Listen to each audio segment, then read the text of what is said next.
I'm making my political statement. Yeah, your post-election, huh? Okay. No, I, I'm out of jersey. I got nothing new to wear. I think I I'm, have an old Vernon jersey. That's the only other one I think I haven't worn.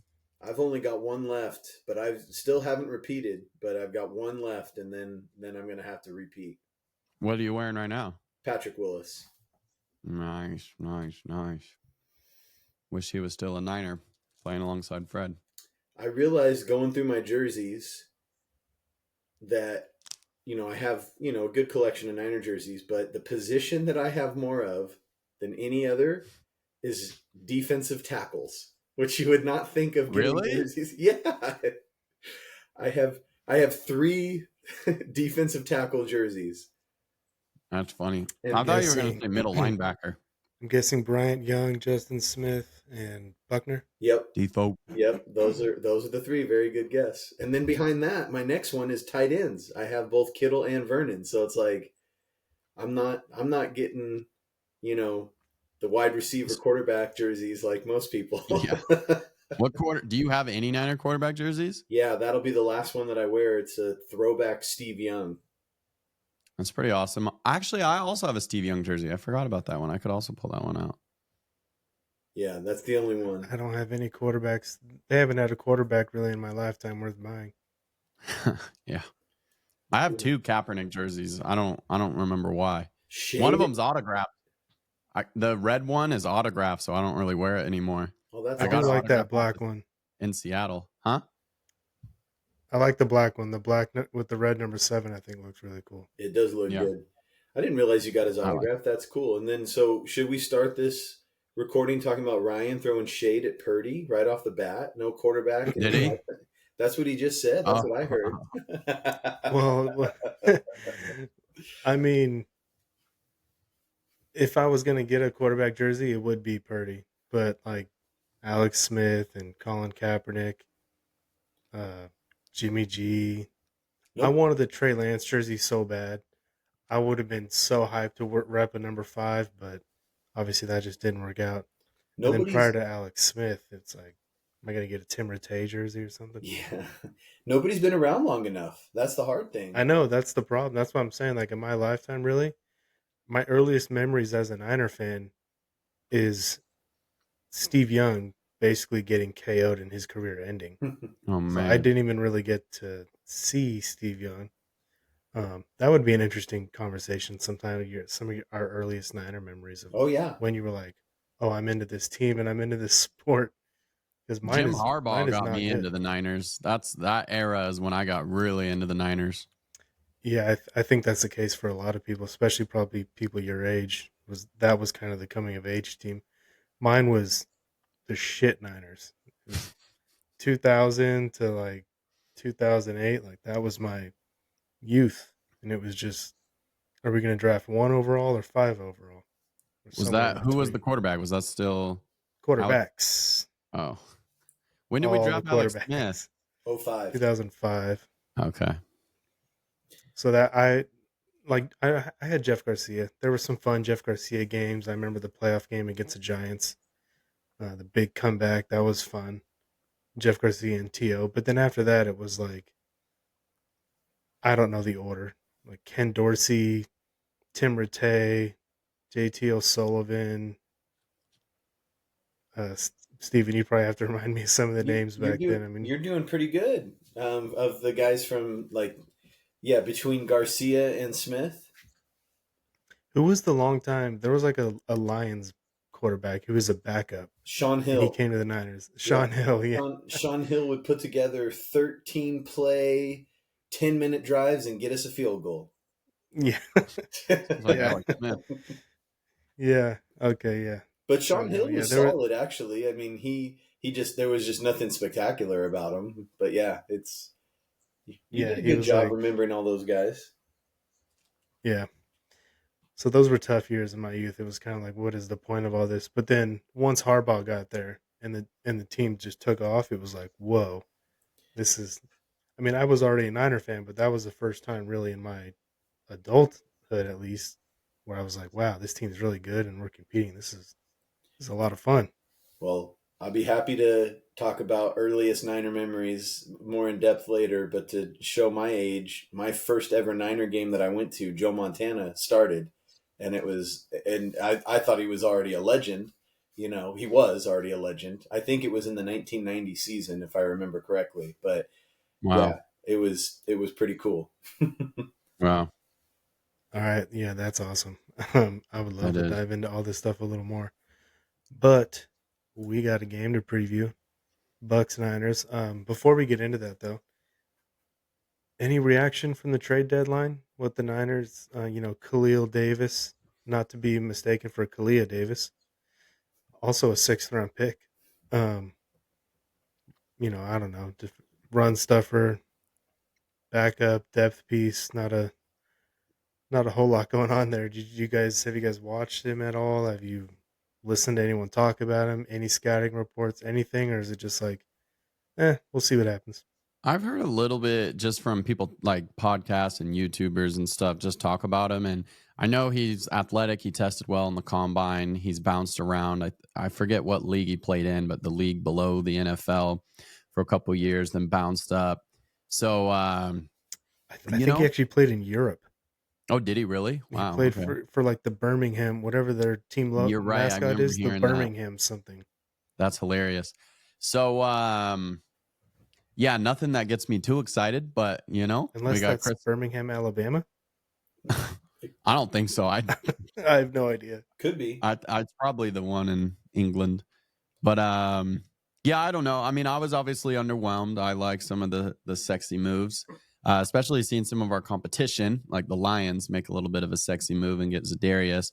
So it's a little bit of a bummer, but we still have a super talented roster. If they put it together. If these guys come back and are contributors, then we still are one of the best teams in the league. So I don't know. I was a little bummed, but I've gotten over it. Yeah. What do you think, Steven? I'm good with it, honestly. Like, I think because it met my expectations, like we had talked about in our last recording, that I wasn't thinking they were going to go big. I think Ryan agreed with that, or he might have even been the first one to say that. And we all talked about in that last one, like if they got any position D line. So I'm happy they got D line depth. They need some help there. They've had a hard time stopping the run overall this season, and that's supposed to be this guy's strength. I have not watched anything about him. I've just read some stuff, and heard some stuff like you said, Jason. So I'm good. I mean, I'm not expecting him to come in and be a Pro Bowl caliber player. I don't think that they were gonna get that, at the trade deadline. So if you're not gonna get that, get the what is the meat and potatoes type of guy, right? So what yeah, I'm fine. Yeah, not DeForest Buckner, unfortunately, but he's a depth piece. Let me ask you guys this: because the Niners didn't make a big splashy trade like some of the other teams did, and like the Niners have in the past, what do you think that says about this team, and what do you think it says about the front office's opinion on the team? Do they like the team and they like the players coming back, that they feel good about where they are and they're going to make a run? Or do you think they're thinking, this team doesn't have it this year. We're not going to mortgage our future to bring in pieces for a team that we don't really think can win the Super Bowl? Or do you think they like what they've got and they say, we've got everything we need right here? I weirdly think that they tried to go a little bit big, and it just didn't work out with who. Maybe it was a Calais Campbell or DeForest Buckner. Like there was literally reports they were interested in DeForest Buckner, and I think the other one was maybe DJ Jones. So I think there was some maybe sexier players that they wanted, and it didn't work out. Either the price or the team decided, hey, we want to try and compete this year. So I don't know. I don't know what it says. I'm interested in your take, Steven, but I don't know. I think they tried and it just didn't really work out. I think I think that they're confident in their roster, and I don't think that they felt like they needed it. I think they would have gladly accepted it if they could get something at the right price. I feel like that's been pretty consistent with this front office pretty much the entire time they've been there.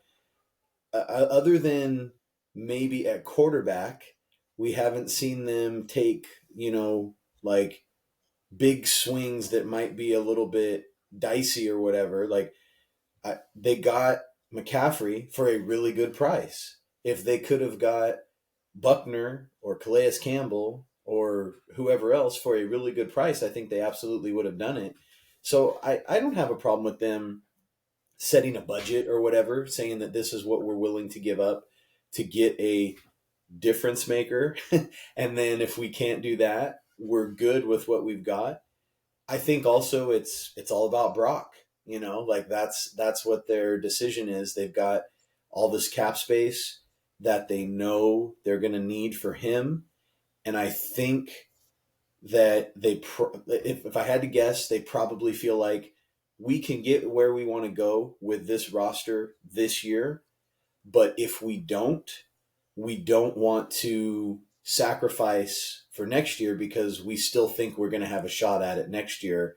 And if we keep this cap space, maybe that's what allows us to get Brock signed to the deal he needs to be signed to and keep Lenore or keep, one of the other guys that they feel like is a key piece. So that's my take, but what do you think, Ryan?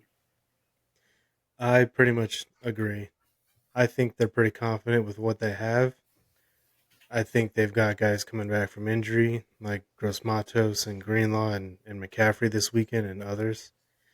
And I think they're going to just put their best foot forward and let the chips fall where they fall.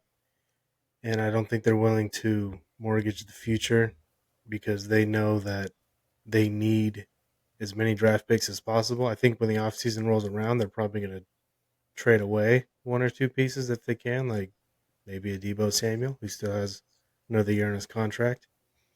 And they're going to try and bring in as much young, cheap talent as they can because Brock Purdy's contract is due.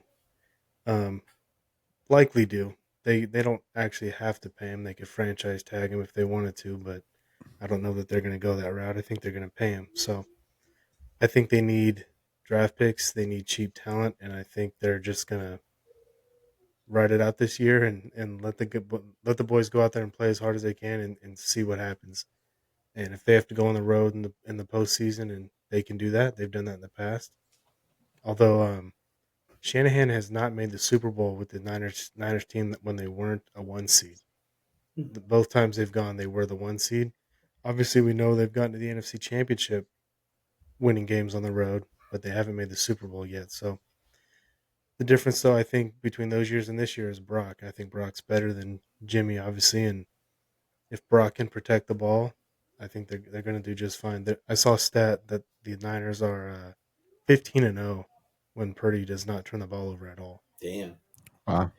So So I think a couple things. Sorry, Ryan. I just want to react to what you said go there. ahead, jump in there. It's a little bit circumstantial, that one seed thing, because if Jaquaski Tart catches an interception, they're making the Super Bowl.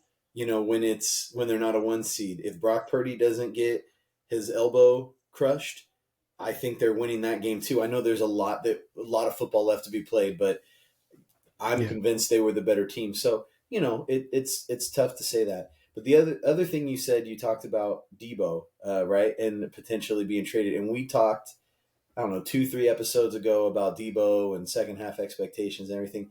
Did you guys see that podcast where he was talking about how he got called by John Lynch right on trade deadline day and how he reacted to it? That bothered I me. I so I did see that he had a reaction to it.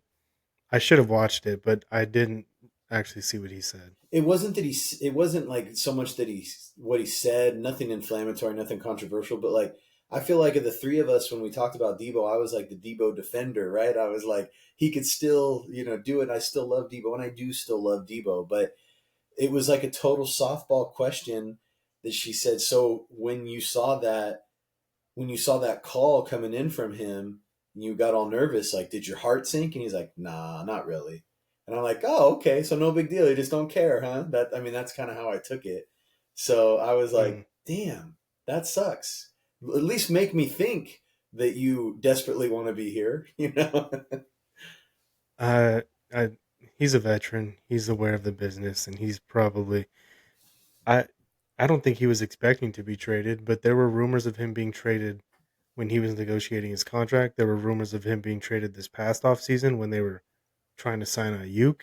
Yep. And he's been asked throughout the offseason and even this season, like, what are your expectations for the future? Are you going to want a new contract? You only signed a 3-year extension, and he specifically said, like, I'm well aware of the deal I signed, and I know what's coming down the pipeline. So No, and I think he knows the writing's on the wall. I think you're right. I think it's him being a vet, and it doesn't necessarily mean anything negative. But yeah, just I mean, when you have like a friendly reporter asking you, like, "So did your heart sink a little bit?" Like, yeah, I want to be here. Like it seems like it's an easy softball to say.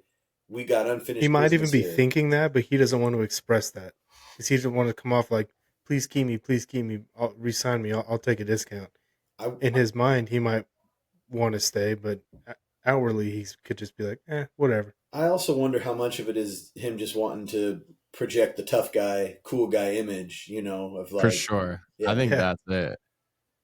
yeah. Yeah. I'm gonna have to go find that clip and watch it because I kept seeing people talk about it, but for whatever reason, I was like, I don't really care to watch this. All right, so let's jump into the Niners and Bucks game. I have some stats here. Pass yards per game. These are just the ones that I thought were kind of important. Just general stats. Pass yards per game. The Niners are fourth in the league, 253. The Bucks are fifth in the league, 250. Rush yards per game. Niners are fourth, Mm, 159 yards per game. Bucks are 10th, mm, 127.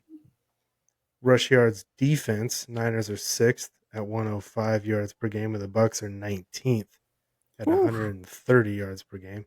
And that's with Vita Vea in the middle. Damn. Yeah, those guys are getting a little older. Yep. Um, Pass yards defense, Niners are 14th, 200 yards per game. Mm. Bucks are 30th, Woo-wee. 256 yards per game. So this Bucks defense can be thrown on. Yep. And points per game, obviously the most important stat. How many points do you score? How many points do you give up? Niners are sixth in the league, which actually kind of surprised me because I feel like they've been struggling so bad in the red zone, and they're still sixth in the league, scoring 26 points per game. Bucks are fifth, one spot ahead of the Niners at 28.8 points per game. In points allowed, Niners are right in the middle, 16th, 22 points given up a game. Bucks are 28th at 27 points per game. So the Bucks and the Niners both have good offenses. The Niners have a good-ish defense. Bucks do not have a very good defense. That's what those stats mean to me. What do you guys take away from that? Steven, you can go first. I really like this matchup for the Niners. I feel like I'm going to be real disappointed if they don't win this game. Let me just say it that way. So Me I too. I, I think that you know Baker's been doing a good job from what I've seen from afar. It's not like I've watched him closely. I think Baker's a good quarterback doing a good job. I Leading just the feel league like in touchdown passes. yeah, I just feel like it's going to be real hard on him without his because both Godwin and Evans are out for this game, right? Yep. Mm-hmm. And I feel like that is obviously an advantage for any team that plays him, but especially when you have Lenore and Ward and Green I and wouldn't expect Ward to play. I think we Yeah. oh, I don't know if Mooney's coming is back. he is he out for this game? so Shanahan met with the media yesterday on Wednesday, and he was asked a little bit about Mooney, and he said that his Mooney's daughter's service is Friday. Okay, So okay, I that's all he said. They also asked him like, have you given him a timeline on when to return? And Kyle was like, no. yeah, he He's on his own timeline. take the time that So you need. So, but even I mean, exactly. Given that the service is Friday, I don't expect him to play Sunday, but that's me just guessing. yeah, yeah. Well, even so, my point was just that like those are really good corners that I think would do just fine against the top guys. And so now that they're going against the 3, 4, and 5 wide receivers for the Bucks, I mean, I very well could be underestimating the Bucks, but I just feel like that the Niners D is gonna be able to stop the Bucks O and the Bucks D is not going to be able to stop the Niners O. So that's my summary, I guess. Yeah, and I think honestly, even the Bucs number 3 receivers out. I don't know that for sure, but I think I think you're McMillan right. I don't know his has a name, but yeah, I think he's out too. hamstring injury, so they're Their going Juwan against Jennings is not playing. Juwan Jennings is not going to play. The Bucks version of Jennings. Oh, okay, I think our Juwan Jennings is expected to play. okay. I was about to be really sad. Um, Yeah, I feel similarly. I feel like it's a good matchup for the Niners. I always feel good when we're not playing a very mobile quarterback, especially with the season Nick Bosa's had. I could see it being a big Nick Bosa game. I think we're going to be fresh coming off the bye. With with that and with the short week the Bucs have had, I think we're going to be motivated. Um, I could see it being like a 2 touchdown win, Niner victory. I could see Baker turning the ball over a couple times because he feels like he has to kind of be superhero out there. I could see Purdy having a good game. So I feel pretty confident going into it. The last time I was super confident, though, they lost. So this team still is pretty unpredictable, but I do think it's a favorable matchup for us. I think Bosa has a good game. I think Purdy has a good game, and I do think the Niners win. Also worth mentioning, the Bucks just played on Monday night and they went to overtime. So they're on a short week, and I'm betting that their practices this week are light and their walkthroughs and they're taking it easy, and the Niners are coming off a bye. And I watched an interview earlier this week with John Lynch, and he was talking about how the Niners are one of the few teams around the league who, as the season gets on later into the season, the Niners still practice with pads on Thursdays specifically. They still Interesting. put the pads on and they pop. And he was joking about how his former coach, Tony Dungy, he was like, Tony would be proud because we still practice really hard late in the season. So I bet this Niners team is fired up to play. They've been off for a week, and I'm going to bet they're practicing hard this week while the Bucks are kind of resting and taking it easy. And I wouldn't be surprised if the Niners come out and start fast, which they haven't. Well, I guess they have done a little bit this season. They did start fast against the Rams, and it didn't matter; they lost. But I expect them to play really well, especially on offense. After those stats I read, I expect Purdy and McCaffrey and Mason and all these Ooh. guys to move the ball and score. Speaking of CMC, he's supposed to be back this week. Kyle was asked how, like, if he's back, are you going to give him his usual workload, or are you going to kind of tone it back? And Kyle was like, basically said, maybe, I don't know, we'll see.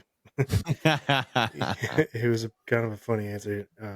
That was not a direct quote, but he was just like, maybe, maybe not. How do you guys think the 49ers should use CMC? What do you want to see them do this weekend? I want to see him get like 40% of the snaps, maybe somewhere I around almost there. thought you were going to say 40 touches. Like, Yeah. you are out of your mind. 40 touches. He's He's fresh. fresh. He's Yeah. Yeah, back. fresh leg. No, I want to see him start. I want to see him play. I'm almost more excited to see him in the pass game than the run game, but obviously he's excellent in both. So yeah, I want to see him, but I want to see it be a true rotation. I even want to see what's his face still play Garindo. I still want to see Garindo get a little action. So I would like to see a true platoon. It's just so tempting though. Once you get him out there and you see once he makes a couple awesome plays, it's like don't take him out. It's like I remember last year I was like that. I was like, oh, if Christian was in right now, like I'd feel more confident in this play. So yeah, I want him to pace them. I think they will. Maybe like 40% would be my estimate. Yeah, I think they got to ease him in. I don't know about percentage or anything like that, and I think the game will dictate a lot of that too. So if it's closer towards the end and he's being effective, then I think he's going to play, more than half the snaps or whatever. I think he's going to give him a lot of juice, just like being back. Yes. I think it's going to lift the spirits of everybody. I also think that he's, just going to like even if without having to like explicitly do it, it's going to make people be more accountable just having him around. I just feel like Yes. he's always on his game. He's always focused. I'm going to predict right now that he gets a run of 40 plus yards somewhere Hell in the yeah. game. I On the first drive. I mean, I wouldn't be surprised because I feel like Imagine it's his first touch. that would it could be, but I just think at some point he's going to break one because I feel like there's been a lot of plays this season where the young backs have not like taken the right angle or hit the hole hard enough or whatever, and there's been opportunities there, and I fully expect Christian to take advantage of that opportunity if it presents itself. And I do think he's fresh, and I do think he's going to want to go for it. And the coaching staff is going to have to be the ones holding him back. So, anyways, If Christian goes for 40 on the first touch, that could be a disaster because Kyle's going to be like, yeah, I'm not taking him out of this game. yeah. Well, I'm not predicting it's the first touch, but I mean, I wouldn't be surprised if it's real early. I just think that I just think that there's going to be a different energy level from the team and especially from him. And yeah, I mean, I think Kyle is smart enough to know that he can't just, you know, run him into the ground right away. Hopefully. Maybe after if you watch the 2023 season, I would have to disagree. Well, Uh, look, I I mean, would disagree. it 2023 was different though in yeah, that, obviously he was healthy. and I think Mason is better now than he was then. I think especially Yeah. when you talk about how Mason worked so much in the offseason on his pass catching. So maybe Kyle couldn't trust him on, you know, a lot of downs. And I don't know. I haven't paid enough attention and like gone back and compared, but I don't know what his blitz pickup was like. You know, and Elijah was still playing last year too, even though he kept getting dinged up. You know, like always. So I just think that McCaffrey was healthy. He's the one that Kyle could trust the most reliable, having a good season, so he went for it. I don't think he's gonna be like, well, worked last year. Let's just this guy who's had an Achilles problem. Let's just go for it. Who cares? You know? If he dies, he dies. Yeah. Um, I would like to see them really treat McCaffrey like a third down scat back. Like bring him in on third down and use him in the red zone, and let the young bucks Mason and Garendo pound the ball between the 20s. That would be my thing. I know Kyle doesn't like to be predictable. Where if you got this back in, you know they're going to run, and if you got this back in, you know it's a pass play. But you know Mason can run the hell out of the ball. Garendo's super explosive. Even if they know the run's coming, they still have to go out and stop it. And if you've got a good scheme, which I think the Niners do, and you've got explosive backs, like, so what if they know you're going to run the ball? Push them away, push them out of the way, and run the ball. And if you bring in McCaffrey on 3rd and 7, like, yeah, okay, it's going to be a pass play. That's okay. And let McCaffrey work in the end zone, in the red zone, and be the touchdown vulture. Kyle loves to piss off fantasy managers, so that would be perfect. So that's what I would like to see McCaffrey, at least in the first game. A red zone back and a third down back. Who do you think McCaffrey's presence helps the most besides Purdy? Purdy. I feel like that's a cop out answer. But Yeah. who do you think benefits the most from him being back on the offense besides the quarterback? Well, I would say Brandon Ayuk because the linebackers who are going to cover McCaffrey aren't going to be able to drop into coverage as quickly. They're terrified of McCaffrey getting open underneath, making a miss and making a big play. So they're going to have to really suck up to guard McCaffrey, which allows Ayuk to get open behind him. And that's where Ayuk gets those big chunk plays, I think. So that would be my answer. But obviously, Ayuk's not available. So Kittle, Debo, the guys who were catching the ball 10, 15, 20 yards downfield.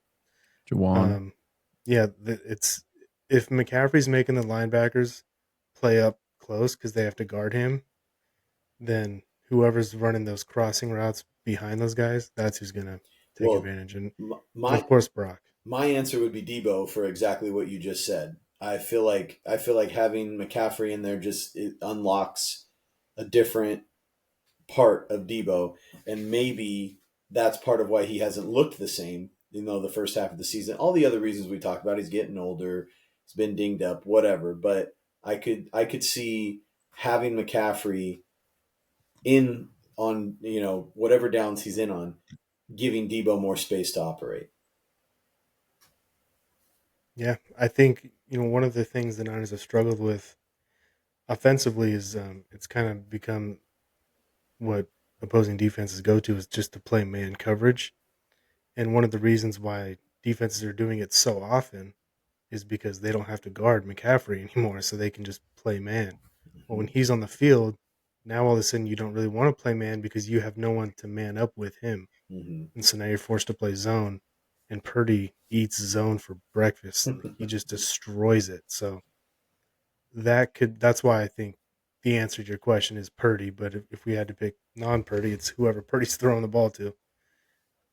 So yeah, like we all kind of predicted, I expect the 49ers to move the ball and score in this game.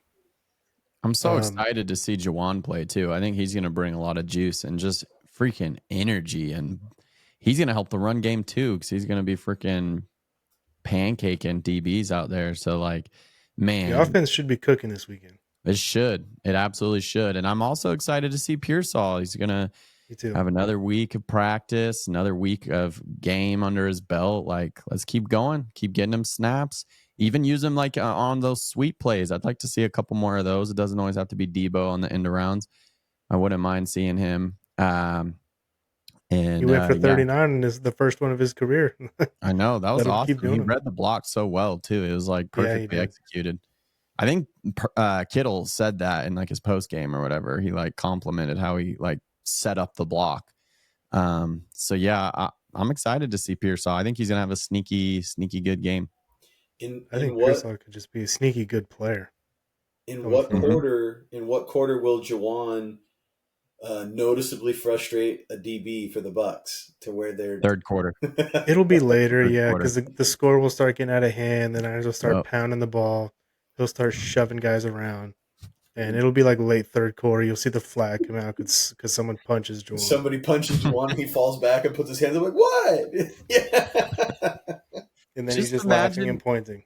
Imagine when Greenlaw comes back too. Like, this team is just gonna be a bunch of firecrackers. I love Juwan. He's so fun. He's amazing. He's kind of what Dre Greenlaw is for the defense. Kind of like what Jason said. Juwan is that for the offense. Yeah. Yes. You guys want to talk about some X factors for this game? Players or matchups who we expect to show out and have a big impact on this weekend? I'll go first, just because I got a little drop for it. If you can understand it. You good? That was Nick Bosa. Oh. Baker, you good? That was back in his rookie year. Bosa, I expect Bosa to have a big game. He loves going against Baker. His boy just got in office. He's going to take that fine for the hat. He's playing in Florida where his boy lives. Like, it's time to show out Bosa. He's only got 4.5 sacks on the season. Second half of the season, Nick has to be a beast if this team wants to get where they're going. So I think, and I think the Bucs O-line might be a little banged up too. So I think Bosa needs to have I don't know, is saying a breakout game fair? I mean, he's got an interception this year. He's had a couple sacks, but I would love to see him have a 2-sack game, a 3-sack game even, like just stopping the run, swat a pass down, just dominate, strip the ball, do some of that stuff. Nick's a great player, but he's not TJ Watt. Like, TJ Watt makes like game-breaking plays where he's stripping the ball, he's recovering the ball. And Nick does that once in a while, but I feel like Nick just kind of gets his sack and it kills a drive, and that's great. But have some game-breaking plays from Bosa this weekend. That's what I want to see. That's my X factor. Easy cop out, the highest paid player on the team. I could see that as well. I was texting with my friend Eric. Shout out Eric. He watches all our episodes, by the way. He's our most loyal fan. So Eric, if you're hearing this, shout out to you. Shout out Eric. Shout out Eric, our number one fan. So I was texting with him. I was like, man, after the election, I was like, man, Nick better have like 5 sacks this Sunday. Like, I swear. And I agree. I think he could have a breakout game. It could be like a 3-sack game or a 2-sack plus a strip sack kind of game. I think he will. He would be my X factor too. But since I can't pick him, shoot, I also want to go with Purdy, but that one's too obvious. I'm gonna go I mean, with Nick Bose was pretty obvious. You can pick Purdy. Yeah, By the way, if I'm the Niners, I'm reaching out to Donald Trump like, I'm getting you in a suite in the building. I want you there because I want my boy Nick Bosa playing hard. I don't, I don't, he would have 5 sacks if that happened. I don't see the I'm gonna go. Niners as an organization doing that just based Yeah, on. No. no. I'm gonna go with Leonard Floyd finally having a Whoa, Hell yeah. breakout game. Yup, Hell I'm yeah. gonna go against the grain. Don't have much data to back it. I'm gonna bold prediction. Leonard Floyd's gonna have a breakout impact game. Who you got, Steven? What's a breakout game for Leonard Floyd look like? 2 sacks. Okay. I like That'd that. be sweet. I like that. Yeah. Yeah. Gosh.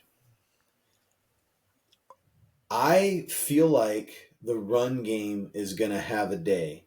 And I don't really think I can pick one back to have, a breakout for that because I do think they're going to do a committee. Like I wouldn't be surprised if all three running backs get in the end zone. Mason, Garindo, and McCaffrey. Yeah. Now it may not all be rushing touchdowns, right?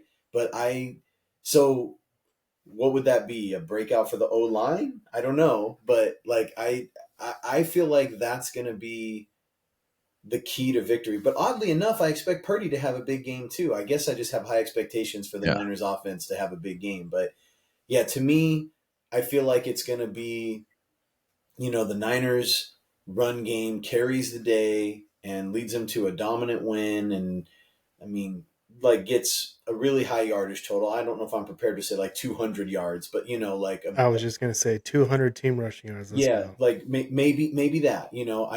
I just feel like it's going to be, an efficient pass game, but the run game is going to like control it. So that's not really a player. I don't know who to say there, but that's my feel. Kyle Shanahan coming off the bye Kyle might be the Shanahan. X Yeah, there you go. There you go. I think he's 4-1 in the last 5 years. His one loss, I'm sure you guys remember the game, was Jimmy Garoppolo versus Carson Wentz, Colts at home, Oh, pouring rain. that game sucked. Yeah. My favorite part of that game was on TV, they cut to this guy in the stands, a Niner fan, and he was dressed like Michael Phelps.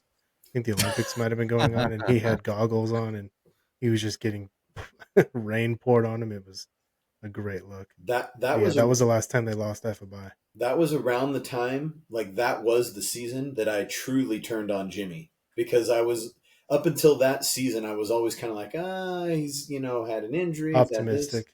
But yeah, that season, the game that stands out the most was the Bronco game that they lost like 10-9 or whatever the ridiculous score was. The safety that Yeah. saved a pick six. But it wasn't just the safety. I mean, that was like the cherry on top, but he just played a horrible game and like Yeah. gave it away. And I remember it was like, I'm done with Jimmy after that game. I was like, I think that was the same year. I'm not positive, but I think that was the same year as the downpour. Yeah, 2021, I believe. That was early that season because they dug themselves in a hole that year. Yeah. And I think it was that same year they lost to Colt McCoy's Cardinals, got destroyed by Colt McCoy's Cardinals, Jeez. and they were like 3-5 going into the bye week, and then they finished the season like 7-2 or something, and made a wild card and won a couple games, and then lost to the Rams.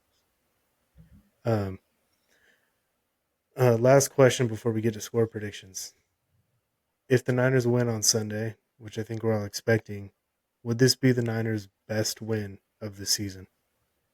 Best win in what way? Like most dominant, complete win? Like, they've beaten the Cowboys. The Cowboys suck. They beat the Jets. The Jets suck. They haven't really beat any good teams. Mm-hmm. Any good, and they don't really have any conference wins. The Seahawks they own. That's a good. Yeah. It's a good win because it's a division win, but they own the Seahawks and they own Geno.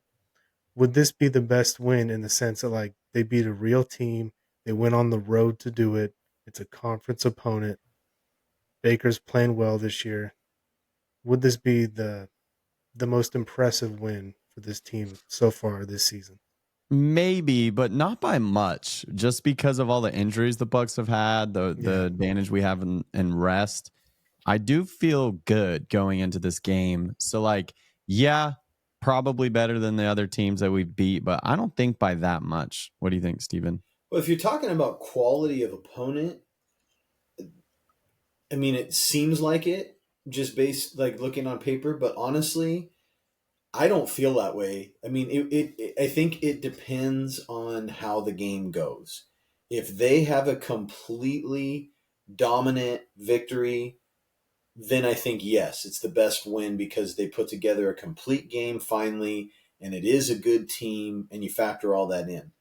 But I feel like even though you might not think there is quality of opponents, I feel like the Seahawk win was really big and was like almost desperation. Like you got to win this game. You've now blown two games against the division rivals, and it's short week, and there was injuries, and it's like you can't lose this game. And they stepped up and they did it. And I also Yeah. feel like the Cowboy win was really good because it was coming off of the Chiefs loss, where it's like, damn, maybe this team just doesn't have it. Like they can't hang with the Chiefs. They're just not on that level. And yes, I understand that the Cowboys haven't looked that good, but I still think they have talent, and it sucks that they let them back in the fourth quarter. But still, they finished the deal. They got the job done. The defense stepped back up again once they stopped playing prevent, and so I feel like both of those were really big wins.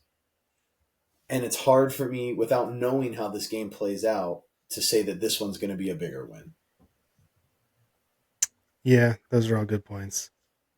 I think the Bucks are the best team the Niners have played, even with the injuries. Not the most important win because I do agree that the Seahawks was the most important win. But this will be the best team the Niners have beaten, especially going on the road to do it. They did beat the Seahawks on the road, which was impressive, and they'll get the Seahawks. Seahawk game is next week, right? Is that a Mm, Thursday game? It's coming up. Don't No, the Niners have two games on Thursday this year? Don't they? I don't think it's the Seahawks though. I think it's later, but I don't Yeah, I don't know. remember. They wouldn't play the Seahawks twice on Thursday. Let me just peek at this real quick. So yeah, Looks Seahawks. it looks is like the Seahawks it's the week after. it looks like the It is the Rams. week after. The Rams is the next Thursday game on. Yeah, I thought it Yeah, was later in the year. 4 days. And the Bills, by the way, when we play the Bills, they're coming off a bye. Oh, are So they? we talked about we talked about the rest disadvantage the Niners have all season. That'll be the third team the Niners play coming off the bye. Um, so yeah, that's great. Man, But yeah, they still have three primetime games left, Yeah, they do. yeah, Lions, Rams, Bills. and they've Bills. already had three primetime games. Like that's crazy. Hey, the Niners pay the bills for the They NFL. do. They're You're one of right. the biggest brands. They have a massive fan base. They're win or lose, they're fun to watch. They got star players all over the place. If I was the NFL, I'd be sticking them in primetime any chance I got. Yeah, man, it sucks that I they. can't wait to watch Niners Bills. I can't wait for that game That's going to be a really fun game. I because think it'll be like a close game too, a competitive one. yeah, I think so too. I was so disappointed the last time the Niners played the Rams. That was Josh Allen's like breakout season. I think 20 He was killed that us. 2020. Yeah, I, Yeah, the Niners were obviously injured, and he threw the ball all over the place. It was 2020. Yeah, a I lot of was in people. awe with how Yeah, well that was one of the best complete quarterback performances like I've ever seen. I yeah, he had like I don't remember the stats, but I know he did not throw very many incompletions. he dominated that game. There was some speculation that after Shanahan and Lynch witnessed that's why they went and got Trey Lance because they were like we need a big guy with a big arm who can move because that was insane. I was going to say the same thing. That game may have inspired the Lance pick. Man, it really sucks that the Niners have another Thursday night game. I don't like that. Yeah, Yeah. there's a handful of teams in the league that have two, and the Niners are obviously one of them. At least that one's going to be a home game, but still. Yeah, and at least for the away game, it was a West Coast game. It's not like they had to go play the Bucs on Thursday night or something. Yeah. Should we get into score predictions? I'll go first. I got the Niners winning 34-20. I think the offense is going to roll. I think the defense will be good. And Purdy, the run game. They haven't scored over 30 much this season, but they're doing it in this game. Coming off the bye, Kyle and this offense should be cooking. They should score 34 or more, even without Ayuk and a limited Christian McCaffrey. 34-20 Niners. Yeah, my score's pretty close. I'll go 38 to 24. 38-24. I think we're going to put up a lot of points. I wouldn't be shocked if we hit the 40s, but I'll go 38-24. Damn, 40s. That's big. All right, I'm going 56. No, I'm just kidding. Gosh. Just one up. Yep, exactly right. The number that I had in my head for the Niners' final score was 37, which is like right in between you two. It's funny because I don't think the Bucs are going to score that much, but I might be living, in the past or being too hopeful or whatever. So I'm still going to go with my gut, and I'm going to say 37-17. Niners win. Almost a 3-score game. Yeah, 20 points. So the Niners are scoring 30. We've established that, and the Bucs would be basically lucky to get 20. The Niners should cruise in this game. I hope all they agree. do. I mean, it's going to be real disappointing if they don't. I mean, if they go out and win 17-14, whatever, just Sure. win. Yeah. But yeah, they should ball out in this game. I'll take a 10-9 victory. I don't even care as long as it's a W, but yeah. That would be pretty boring to watch, but yeah, a win is a win. Last season was about crushing teams and being the most dominant team in the league. This season, just make the playoffs, make the dance, and we'll see what happens after that. Like Jerry Rice said a couple weeks ago, just make the playoffs, and after that, it's a brand new season. That's right. He's the GOAT. He would know. Talking about boring watches or boring games, I swear there was a game. I mean, it might have been 10 years ago at this point, but I think the Niners played the Ravens, and I think the final score was like 9-6 or something like that. Is that the one? Wait, when was it? What year? It was. I think at least 10 years ago. I can't remember. Oh, probably pre-Shanahan for sure. Yeah. It was definitely that. I think it might have even been pre-Harbaugh. To be honest, I don't know, but oh man. It could have been a Harbaugh style thing too, right? If it was low scoring. It sounds like a Harbaugh game. You would have 2 Harbaughs in that game. Yeah.